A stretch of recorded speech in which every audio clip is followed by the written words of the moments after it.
Sahabat, tahu nggak sih siapa wanita yang namanya paling banyak disebut dalam Al-Quran? Jawabannya adalah Maryam binti Imran atau ibunya dari Nabi Isa alaihi salam.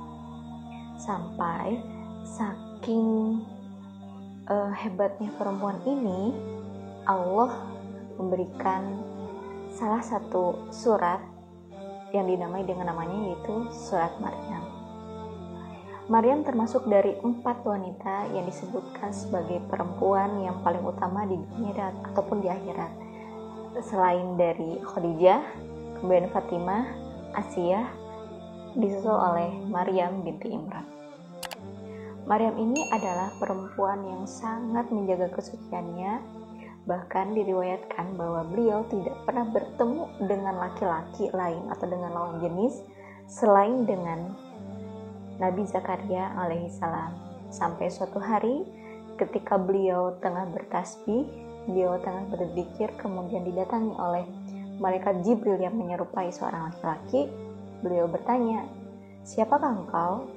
Kemudian malaikat Jibril menjawab, "Sungguhnya aku hanyalah utusan dari Tuhanmu, dan aku diperintahkan untuk mengkaruniakan seorang anak laki-laki yang akan kau kandung," yang kemudian ternyata beliau menjadi seorang rasul, yaitu Nabi Isa alaihi salam. Tentunya Maryam terkejut sampai beliau bertanya, "Bagaimana mungkin aku bisa mengandung?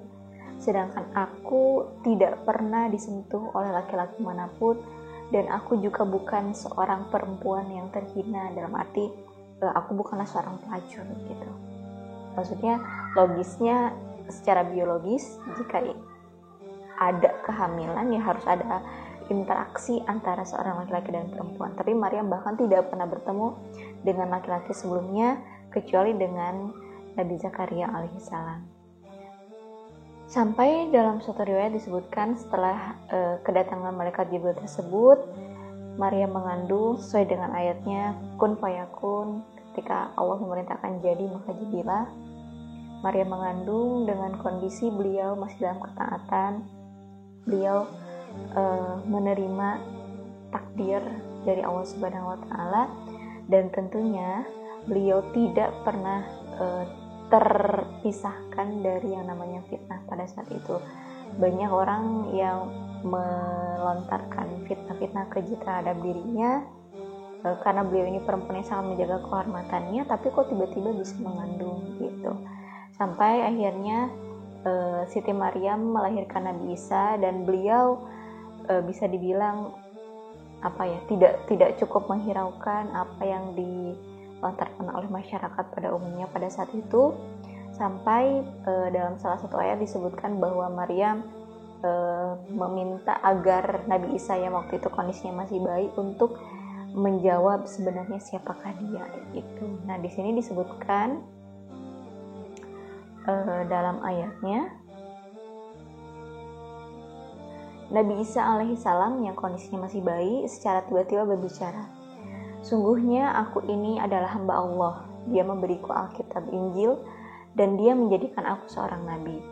Dan dia menjadikan aku seorang yang diberkati di mana saja aku berada, dan dia memerintahkan kepadaku untuk mendirikan sholat dan menunaikan zakat selama aku hidup, dan berbakti kepada ibuku, dan dia tidak menjadikan aku seorang yang sombong lagi celaka. Dan kesejahteraan semoga dilimpahkan kepadaku pada hari aku dilahirkan, pada hari aku meninggal, dan pada hari aku dibangkitkan hidup kembali." Quran surat 19 ayat 30-33 itu menceritakan bagaimana dialog yang terjadi antara Maryam, antar masyarakat pada saat itu, dan Nabi Isa alaihissalam. Teman-teman sekalian, tentunya ini menjadi salah satu ibroh bagi kita, khususnya sebagai seorang perempuan. Yang pertama, bagaimana kita bisa menjaga mar'ah kita atau harkat martabat diri kita, di mana perempuan ini tentunya menjadi cerminan juga dalam sebuah keluarga. Keluarga kita akan terjaga dari aibnya ketika anak perempuannya bisa menjaga dirinya. Tentunya Maryam ini menjadi contoh yang luar biasa yang harus kita tiru, bagaimana beliau bisa menjaga dirinya, menjaga harkat martabat keluarganya dari hal-hal yang boleh dikatakan remaja hari ini sudah sangat banyak melakukannya. Nah, di satu sisi ketika seorang perempuan menjaga harkat dan martabat dirinya untuk menjaga derajat keluarganya, maka itu harus diimbangi juga dengan ketawaduan kita terhadap takdir yang Allah berikan. Sempat mungkin dalam beberapa tahun terakhir ini, dan ini menjadi fenomena yang miris buat aku pribadi, ketika banyak orang tua yang lebih bangga ketika anak perempuannya di malam minggu itu pergi keluar untuk berkencan atau mungkin hangout dengan teman-temannya, dibandingkan melihat anak perempuannya, anak gadisnya diam di rumah, mungkin dia sedang belajar kah, atau dia sedang ikutan kajian online dan segala macamnya. Nah, beberapa tahun terakhir banyak ibu-ibu yang lebih bangga gitu ketika anaknya keluar dibandingkan anaknya seolah-olah kayak kuper gitu, kayak berdiam diri di rumah tanpa pergaulan. Padahal sejatinya wanita yang paling baik adalah wanita yang bisa menjaga harkat, martabat, dan derajat keluarganya sendiri. Kenapa? Karena seorang anak yang baik, anak perempuan yang baik itu dia akan menjaga kedua orang tuanya dari siksa neraka. Salah satu cara menjaganya adalah menghindarkan diri kita dari hal-hal yang Allah larang, termasuk ketika Allah melarang kita untuk mendekati zina. La taqrabu zina. Mendekati zinahnya melalui pacaran saja sudah tidak boleh, apalagi berzinahnya.